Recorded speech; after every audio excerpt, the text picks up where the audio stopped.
достар. Сіздермен бірге Файхол Фаяж. Және бүгінгі санда біз қазір Цукубадамыз.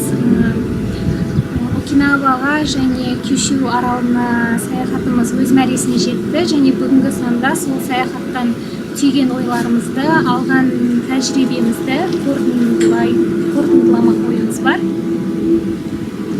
Саяхатқа біз барардың алдымызда басқа заттарды күткен едік, бірақ шындығында басқаша жайттар орын алды. Соны қысқаша айтып кетсем, біріншісі біз Кюшю аралдарында өмір сүретін жапондықтар қазақтар сияқты өте ақжарқын адамдар болады деп ойлаған едік, бірақ шындығына келсе кәдімгі жапондар болып шықты. Бірақ белгілі бір қай жерлерде болсын, әйтеуір арасынан бір өте жақсы адамдар кездесіп отырды, оларға үлкен рахмет.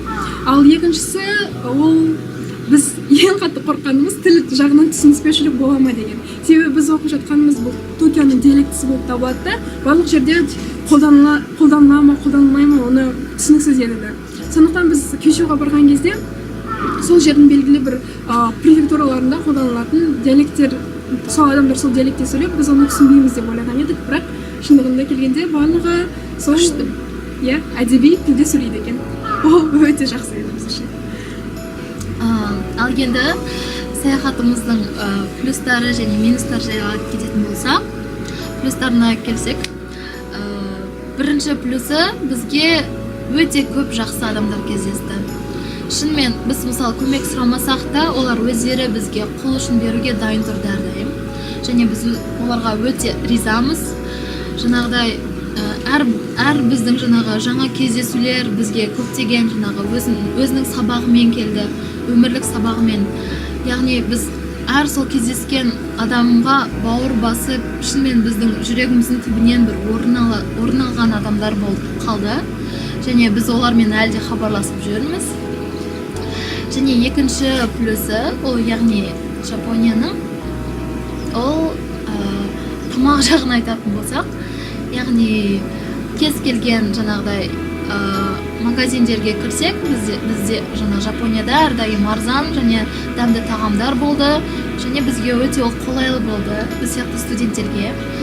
Және өте тиімді жағы 24 сағат істейтін магазиндер, яғни бір ауыл болсын, ауылдың өзінде 24 сағат бойы істеп, жаңағы ассортименті де үлкен, күшті магазиндер ол Жапонияның кез келген жерінде бар, бізге ол өте қолайлы болды. Және family ресторандар, яғни арзан бағаға жақсы тойымды тамақ жеп алуға болатын жерлер көп болды. Және үшінші плюс жататын орынға байланысты, яғни Жапонияда хостелдардың жаңағы жүйесі өте жақсы дамыған, және 1000 йенге өте арзан баға ол. 1000 йенге жақсы қонуға болатын жер табалдық, яғни біз табалдық. Және соған өте қуаныштымыз. Табалмаған жерлерімізде біз Мангакисада қонған болатынбыз. Мангакисада қонғандарымызды алдыңғы видеолардан көре аласыздар. Яғни минустары жайлы айтатын болсақ, ол Жапонияның транспорттарының жолақысы өте жоғары, бағасы өте жоғары. Бірақ оны минус деп те айта алмаймыз, себебі жаңағы транспорттарының жаңағыдай жағдайы сол жолақысына сай болып келеді. Сондықтан оны біз минусқа жатқызу оны мүмкін емес. Және де басқа минусты біз таба алмаймыз, себебі минус іздейтін адамдардың қатарынан емеспіз, әрдайым плюсті іздеуге тырысамыз.